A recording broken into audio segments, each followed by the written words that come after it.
suis content que vous soyez aussi intéressés, comme je le suis moi-même, là, au rapport qu'on a reçu hier soir relativement à l'état des glaces sur le Saguenay. Alors, à la fin de l'Assemblée, je vais vous remettre une copie complète du rapport que j'ai devant moi. Mais entre-temps, là, je vais vous le résumer, répondre à vos questions. Vous avez remarqué que le chef des incendies de la Ville est avec moi. C'est que c'est lui qui est responsable des mesures d'urgence à la Ville. C'est lui qui les dirige et il s'occupe de la sécurité des citoyens. Alors, il y a donc le rôle important à jouer là, dans ce dossier-là. Et c'est piloté par le directeur des incendies, Carole Girard. Et il est présent avec moi pour répondre à certaines questions, des fois, qui pourraient être plus embêtantes. Là, alors, il pourra y répondre. D'abord, pour faire un petit résumé, là, le site est occupé depuis longtemps. Il y a une dizaine d'années, on avait environ 70 cabanes sur ce site-là. Aujourd'hui, on en a plus de 700. Il y a beaucoup de circulation automobile. On me dit que le dimanche après-midi, il peut y avoir jusqu'à 1500 automobiles. Ça fait du va-et-vient. On a également un brise-glace qui vient régulièrement, qui fait bouger les choses également, qui rend la situation un peu particulière. Alors, on est sur un territoire qui est fédéral. Maintenant, la Ville a signé en 2007 une entente de 3 ans pour avoir des activités sur le Saguenay avec le gouvernement fédéral. Et cette entente-là est pour 3 ans et renouvelable d'année en année. Puis effectivement, depuis ce temps-là, c'est cette même entente-là qui se renouvelle. S'il n'y a pas de changement, elle se renouvelle automatiquement d'année en année. Alors, le rapport est le suivant. D'abord, les problèmes sont arrivés au mois de janvier. On a, nous, demandé on a essayé d'identifier rapidement une firme qui avait l'expertise dans ça. On nous a assuré que ce qui nous semblait être probablement la plus fiable, là, moi, vous avouez, j'en connais pas d'autres, ça court pas les rues, mais la plus fiable, c'était la plus solide dans ce domaine-là. Là. Remarquez que je dis ça, c'est ce qui m'a été dit. C'était Hydro-Météo. C'est une entreprise qui a 50 années d'expérience dans ce domaine-là. Ils se sont présentés ici. Ils ont fait 114 forages et 22 315 mesures d'épaisseur. Ils ont des équipements particuliers. Je les ai moi-même vus. Je suis allé sur la glace et ça se promène sur la glace puis ils peuvent mesurer les épaisseurs. Alors, ils nous ont fourni également des plans comme celui-là, des photos que vous pourrez voir dans votre rapport. Vous allez avoir ça dans votre rapport. Je vais vous en parler tout à l'heure là, de ces plans-là parce qu'on voit qu'il y a des couleurs, c'est pas pour rien. C'est des couleurs signifient l'épaisseur de la glace à certains endroits. Alors, l'entreprise, effectivement, là, c'est elle qui surveille là, l'épaisseur d'eau dans plusieurs rivières du Québec, la plupart des rivières. Et on nous dit qu'on a cette année, partout au Québec, un retard d'épaisseur de glace de 2 à 3 semaines. Le mois de décembre et le mois de janvier ont été assez doux. On nous dit également que le poids des cabanes est mal réparti sur la glace et que la vitesse des véhicules, c'est un point qui affecte, ça sollicite la glace tout le temps, puis ce n'est pas bon. On nous dit également qu'il y a des normes établies par la CSST pour l'espace des cabanes et le poids qu'on devrait placer sur la glace et que ces normes-là ne sont pas respectées. Alors, ce qu'on nous recommande, c'est d'interrompre pour au moins 7 jours à partir du 1er février, mais là, on a fait des recherches depuis ce temps-là, puis on n'est pas prêt tout de suite. Au moins, c'est minimum, à au moins 7 jours. Après ça, ils ont dit on va revérifier, au moins 7 jours, toute circulation automobile et refaire une nouvelle analyse du couvert de glace. Et également, de faire une surveillance accrue. Et ils nous disent que quand on voit l'apparition d'eau, puis on l'a constaté, c'est un signal d'alarme et on a pris des photos nous-mêmes hier, on a vu ça. Il recommande également que les véhicules qui sont autorisés, les motoneiges, les VTT, aillent à 5 km à l'heure. C'est vraiment pas vite. Pendant au moins, qu'ils disent 7 jours. Ensuite, il nous indique qu'il y a certains secteurs, comme on appelle l'anse à Philippe, là. Alors, vous allez avoir une carte ici avec le chemin. Le chemin nous indique le chemin principal utilisé. Et on voit que l'anse à Philippe, ici, qui est en rouge, l'épaisseur de glace est beaucoup plus faible qu'ailleurs. Plus c'est foncé, plus c'est bleu, plus c'est solide. Alors, le chemin lui-même est solide. Mais il y a des endroits, comme l'anse à Philippe, qui ne sont pas solides. Alors, on nous a fourni des photos que vous aurez dans votre... vous allez avoir plusieurs photos dans votre rapport, là, une bonne douzaine de photos qui indiquent cela. Alors, nous, suite à ça, ce qu'on a décidé, évidemment, c'est d'interrompre la circulation automobile, vous le savez. Et ils nous disent que les marées affectent, c'est sûr, la température, la brise-glace. Alors, tout ça, ça affecte la glace. Et elle est très sollicitée. Donc, il va falloir agir avec plus de prudence. Là, on s'est demandé si on les faisait venir tout de suite parce que ça fait déjà 7 jours. On est allé nous-mêmes, puis il n'y a pas eu vraiment de différence depuis les 7 jours. Donc, on va attendre encore un peu. Là, il fait froid. Par contre, on nous annonce demain encore froid, puis après ça, beaucoup plus doux.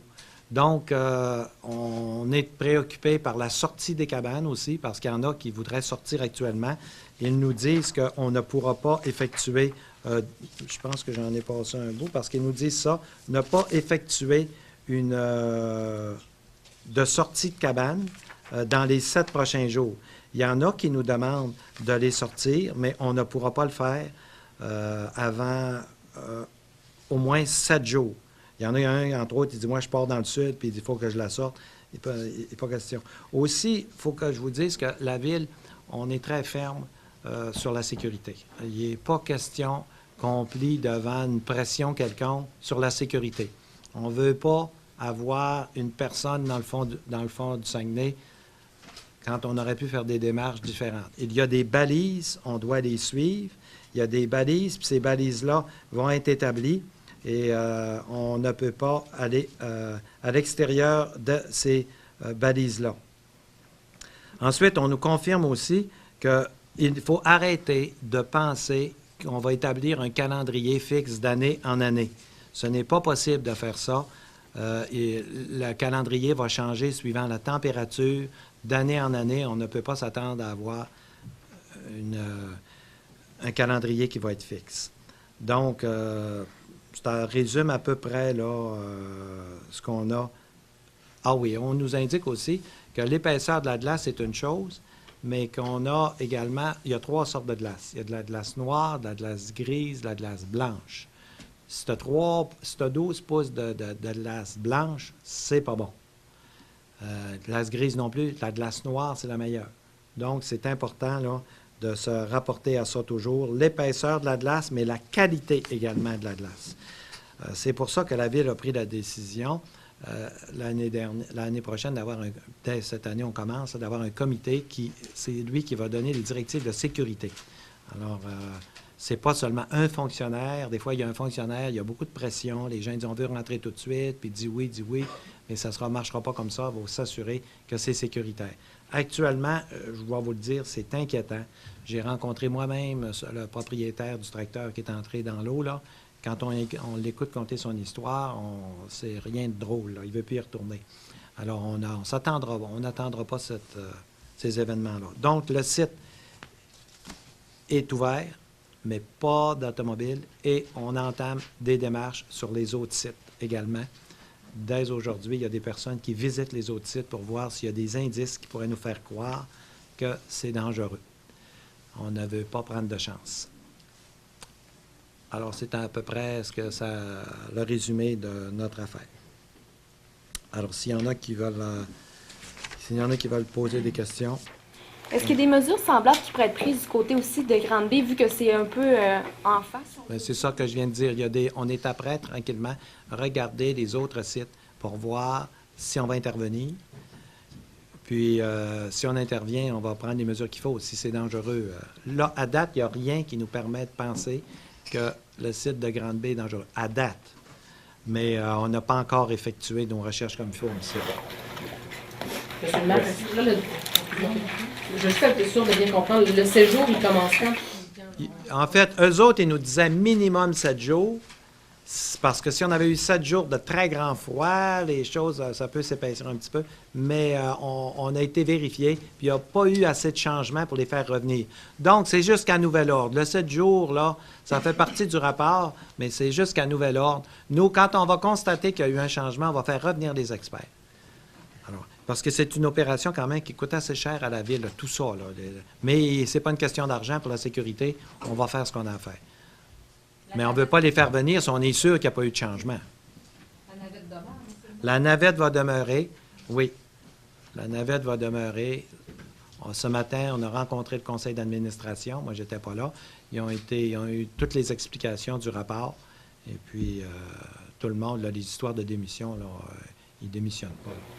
M. Tremblay, on va faire comment pour s'assurer, parce que vous parlez tout à l'heure de 5 km/h des VTT, c'est pas très rapide. On va faire ça comment pour s'assurer que tout le monde respecte ça? On va s'organiser. Bon, on va voir. Il y a de la présence policière, Garda est là. Il va falloir. Faut vraiment, parce que plus tu vas vite, plus tu sollicites la glace, plus ça va être long. On fait pas ça. Je le sais que 5 km à l'heure. Moi-même, quand j'ai vu ça, j'ai dit c'était bien mieux de marcher. Tu marches à la chaleur, là, tu sais. Puis c'est surtout les motoneiges. Une motoneige à 5 km à l'heure, c'est juste pour dire que tu te rends, là. Mais il reste que c'est ce qu'ils nous disent, là. Oui. Monsieur le maire, est-ce qu'il y avait un accident sur le site de Lance à Benjamin, Grande-Bay? Qui est imputable? C'est arrivé quelque chose? Les avocats, vous demanderez ça aux avocats. Ça dépend de ce qui arrive, ça dépend de quoi. Si quelqu'un fait le fou, c'est comme n'importe quel accident. Il y a un accident sur la rue Racine. Bon, qui est imputable? Mais là, il y a une enquête. Puis on détermine qui est imputable. Il y en a un l'autre jour qui a dit qu'il y avait un bac à fleurs, puis c'est pour ça que le monsieur, là, j'ai vu ça dans un rapport, là, tu sais, qu'il y avait un bac à fleurs, puis le monsieur, il s'est fait frapper. Bon, eux autres, ils prétendent que le bac à fleurs était pas au bon endroit. Bon, qui va être imputable? Je ne sais pas, là. On ne peut pas répondre à ça, là. Je ne peux pas vous dire c'est lui qui est imputable s'il arrive un accident. Chaque accident est un cas d'espèce. S'il est sorti de son site, s'il n'a pas suivi les directives, il y a toutes sortes de choses, là. M. Girard, dans le dossier, votre travail, votre impact, il est à quel niveau concrètement? C'est possible de déplacer. Ma responsabilité là-dedans, c'est effectivement la responsabilité de la gestion des risques. Donc, à partir de ce moment-là où on identifie un risque sur le territoire, on doit prendre les opérations en charge, effectivement, pour assurer la sécurité des citoyens. Donc, on a déjà dans notre plan de gestion des risques des processus qui visent effectivement à prendre des mesures, à prendre des décisions et à prendre des mesures aussi pour protéger les citoyens à court terme. Il existe également dans notre processus aussi des actions qu'on va poser à moyen et à long terme pour que l'année prochaine, lorsque on va redémarrer l'activité de pêche blanche, que ça se fasse selon les règles de l'art et selon des normes établies, pour effectivement avoir un contrôle là, très, très serré sur la sécurité des citoyens. On ne prend pas ça comme un événement ponctuel qu'on va régler, puis c'est fini. Pour nous, là, c'est une question permanente à partir d'aujourd'hui. Alors, les bénévoles ont fait un très beau travail, mais avec les moyens qu'ils avaient, là. Là, ils ont besoin d'être accompagnés, on se rend compte de ça, là.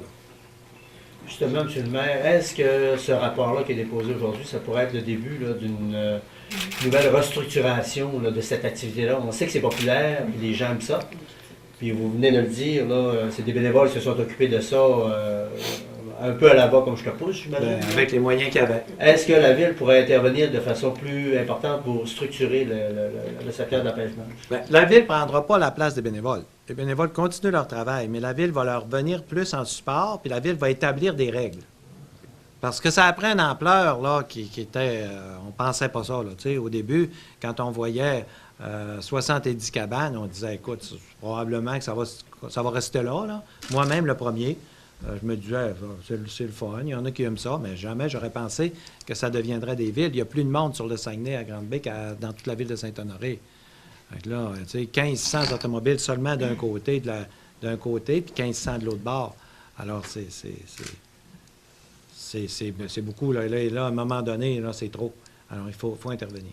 Ça peut devenir une activité économique importante, mais si on porte trop attention, on parle juste de sécurité, ça risque de faire craindre, faire fuir les gens.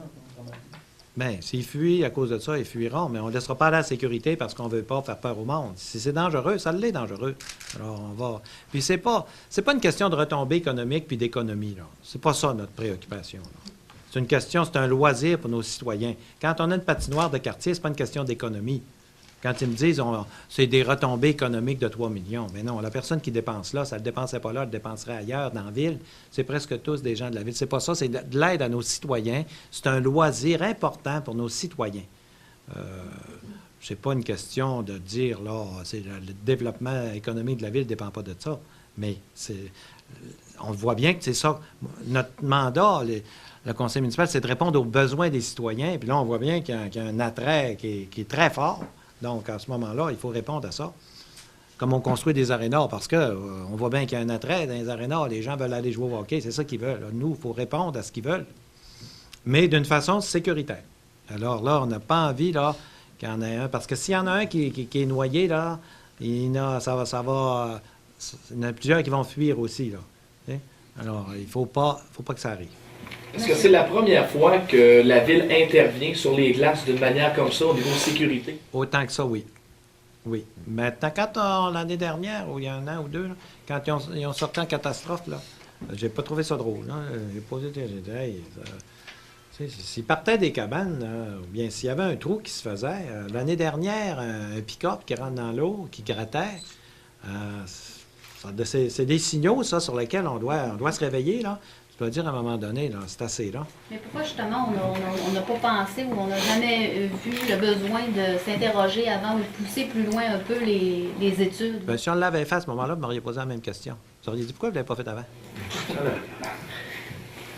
Monsieur le maire, vous avez parlé de coûts aussi à engendrer par tout ça. Là. On sait que bon, ça coûte de l'argent faire venir ces spécialistes-là et tout ça. Est-ce qu'on a une idée de comment ça a pu coûter? Bien là, à l'heure actuelle, l'opération, on est facilement rendu à 25 000. Les experts, seulement les experts, c'est 5 000. Mais la navette, avec Garda, tout ça, là, je ne compte pas là, tous les employés de la ville qui sont affectés à ça. Je ne les compte pas. Alors, c'est des policiers qui vont là, je ne compte pas ça. Mais je compte seulement l'argent qu'on a sorti, là. Les chèques additionnels qu'on a faits, à date, on est facilement rendu à 25 000. D'imprévus, là, de choses qui n'étaient pas prévues, parce qu'on en donnait déjà. Là. Je parle de ce qu'on a donné relativement à cet événement-là. Est-ce qu'après la réévaluation, que ce soit dans 7, 10 jours, 15 jours, peu importe, est-ce qu'on pourrait pousser jusqu'à dire, bon, ça se termine cette année, c'est terminé là? Est-ce que... Non. Non? Pas à ce point-là? Non. Non. Oh non, on ne pense pas ça. Écoutez, quand tu as autant de cabanes, puis il y a autant d'attraits, avant de dire on arrête, on va regarder toutes les façons de le faire d'une façon sécuritaire. Maintenant, si la façon de le faire ne plaît pas, bien là, on peut en regarder d'autres qui sont aussi sécuritaires. Mais on ne pourra pas dire, bien là, on va en faire une autre qui n'est pas sécuritaire parce que ça ne vous plaît pas. C'est pas une question de dire faut absolument plaire aux citoyens. C'est une question de sécurité. Parce qu'il y en a beaucoup, puis je parle avec des gens, qui ne voient pas le danger. Écoute, ça fait 10 ans qu'ils vont là, ils n'ont jamais rien vu, ils ne voient pas le danger, puis on a tort, puis on ne devrait pas faire ça. C'est sûr qu'il y en a qui vont dire ça. Mais moi, après avoir parlé aux experts, après avoir lu ça, après avoir regardé les plans, non. C'est certain que c'est dangereux. C'est sûr. Puis écoutez, 1500 automobiles, là, c'est une pression terrible. Puis ils m'ont expliqué l'histoire des vagues, là. Plus tu vas vite avec une automobile, la vague qui se forme devant toi, tu ne rattrapes jamais. Alors, il y a toujours une vague devant toi, ça sollicite la glace, ça brise tout le temps. Alors là, tu peux aller à 100 km, puis ça se brise. Et si deux automobiles se rencontrent, les deux vagues se rencontrent, c'est encore pire. Alors là, tu sais, ça, les citoyens, peut-être que les gens ne savent pas trop. Ah, c'est solide. Bien, c'est peut-être pas si solide que ça. Mais est-ce qu'on pourrait en venir, à un moment donné, interdire carrément toujours là, la circulation automobile sur les glaces? Ça pourrait être une option? Ça va certainement être surveillé beaucoup. Écoutez, à Robertval, il n'y a pas d'automobile. Ça fait un autre genre. Mais là, il faudrait prévoir une espèce de navette pour transporter. Parce que ces gens-là, ils ont du bois à transporter. Le frigidaire est brisé. Il faut qu'ils sortent le frigidaire. Il faudrait qu'il y ait une navette au moins. Mais on n'est pas rendu là. Mais s'il y a des temps très doux, puis les experts nous disent que c'est dangereux, puis il n'y a rien d'impossible. pour un certain temps, en tout cas. Peut-être qu'on pourrait dire, ben là, les automobiles sont permis pour 2 semaines, puis dans 2 semaines, on verra. Ça se peut. Comme là, si le temps se met à être doux, là, moi, c'est ça qui m'inquiète, là. Si le temps se met à être très doux, il faut y sortir, ces cabanes-là, puis là, on ne peut pas y sortir. Là, aujourd'hui, tu ne peux pas sortir les cabanes. Si ça radoucit encore, il faut que tu sortes, là. Puis le phénomène, là, il est québécois. Partout, les rivières du Québec, il y a moins de glace cette année. Donc là, tu sais, si tu voyais partir 700 cabanes sur le Saguenay, là, ça ne serait pas... ça ferait un drôle de vidéo. Est-ce qu'on pense déjà, M. le maire, à un plan, justement, parce que, bon, je sais ça dépend toujours de la météo, tout ça, mais est-ce qu'on est déjà en train de penser à un plan, si le temps s'adoucit, comment on va sortir les cabanes, pour que tout se fasse... On pense à tout ça, bien sûr. C'est ça, là, le comité travaille là-dessus. Là. Comment, qu'est-ce qu'on fait, là, puis oui. Mais il y a des choses qu'on ne sait pas. Comme là, il annonce du temps doux. Pas si pire, là, quand même. Là. Il annonce -5, -7. C'est quand même pas si pire. Mais tout d'un coup, après ça, c'est du +2, +4. Ça finit plus. Là, on ne peut pas aller chercher cabane. On ne pourrait plus aller chercher. Ce serait moins drôle. Puis il y a certains secteurs, comme Lance à Philippe, on ne faudrait pas aller chercher cabane aujourd'hui. Ça devient étonnant. Mais là, si vous parlez à ces gens-là, c'est pas grave, c'est pas grave. Moi, je le sais, tous les gens que je c'est pas grave, c'est pas grave. C'est pas grave, mais c'est grave. Les experts nous le confirment. Mais ça veut dire que dans un avenir, il faudrait peut-être repenser l'aménagement. Vous avez dit tantôt, là, il y a beaucoup de concentration des cabanes dans un même lieu. C'est sûr que dans les années futures, on pourrait aménager des villages, mais en faisant un plan d'urbanisme. Si on veut. Exactement. C'est ça le comité qui va faire. Il va dire, vous pouvez entrer telle date, on vous permet d'entrer. Deuxièmement, voici les règles à suivre. Les cabanes doivent être éloignées de tant de mètres. Il ne doit pas y avoir plus de... Puis il y a des secteurs, comme Lance à Philippe, peut-être qu'il n'aura plus. Tu sais, il y a toutes sortes de règles qui vont s'établir pour être sûr. Puis là, ben, l'avenue du brise-glace, d'après ce que j'en pense, le brise-glace, quand il vient, on dirait qu'il a tendance à briser plus de ce côté-là que de l'autre côté. Mais là, dans un brise-glace, là, ça brasse. Puis il se fait des vagues en dessous. Puis... Parce que la disposition des cabanes, c'est la présence du poisson qui en détermine. Oui, mais il va falloir avoir des distances. Bien, ils feront des trous. Ils coucheront l'autre bord, puis ils feront un trou. À Robertval, ils ne pêchent pas, je pense. Ils couchent dans leur cabane pareil. Alors, oui, on ne laissera pas à la sécurité. Ça, là, je vous le dis, là, j'ai averti le comité, sécurité d'abord. C'est ça. D'habitude, c'est le citoyen d'abord. Mais là, dans ce dossier-là, c'est sécurité d'abord, envers et contre tous. S'il y en a qui ne sont pas contents, j'ai eu quelques téléphones, c'est pas grave. C'est sécurité d'abord. Puis ceux-là qui prétendent qu'ils connaissent tout, là, bien, je me suis aperçu avec l'expert qu'on n'en connaît pas tant que ça. C'est un phénomène assez particulier. Les marées, le brise-glace, la glace noire, la glace grise, la glace blanche. J'avais jamais entendu parler de ça beaucoup. Après ça, quand il fait très froid, mais il vient juste... On vient d'avoir une tempête de neige, puis il fait très froid. Ça n'épaissit pas beaucoup parce que la neige isole. Alors là, ça, c'est important. Ça fait de la glace blanche, justement. Alors, tout ça, c'est nouveau. Ben, pour moi, là, je ne suis pas un expert de la glace. Mais là, je me rends compte que, on ne joue pas avec ça, là. Même si on me disait à l'avenir, là, il y a 12 pouces de glace, on va dire oui, mais quelle couleur? Les autres tests qui sont effectués, M. le maire, par exemple, sur le site de Grande-Bay, tout ça, est-ce que c'est les mêmes spécialistes qui font ça ou c'est plus une équipe de la ville qui se... Là, c'est la ville, on a quand même des gens qui y allaient et qui connaissent ça pas mal, là. C'est eux autres qui y vont, pour le moment. Voir s'il y a des indices. Parce que là, on s'est fait donner des indices. Est-ce qu'il y a des indices? Est-ce qu'il y a de l'eau qui monte? Est-ce qu'il y a des fissures? Est-ce qu'il y a des indices? Après ça, quel est le comportement des citoyens? Je passe un message là, aux autres citoyens qui sont sur les autres sites. La vitesse, faites attention à la vitesse, puis ne chargez pas là, 1500 automobiles, je ne sais pas comment on va faire, là, mais arrêtez de charger, puis allez pas vite. On pense...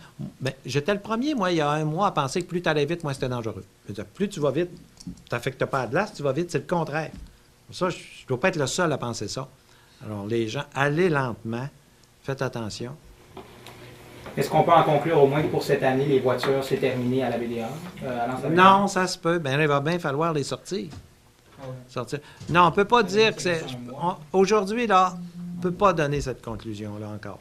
S'ils se mettaient à faire froid, puis les experts, là, ils vont revenir nous dire, écoute, là, tu peux y aller. Là. Ça se peut.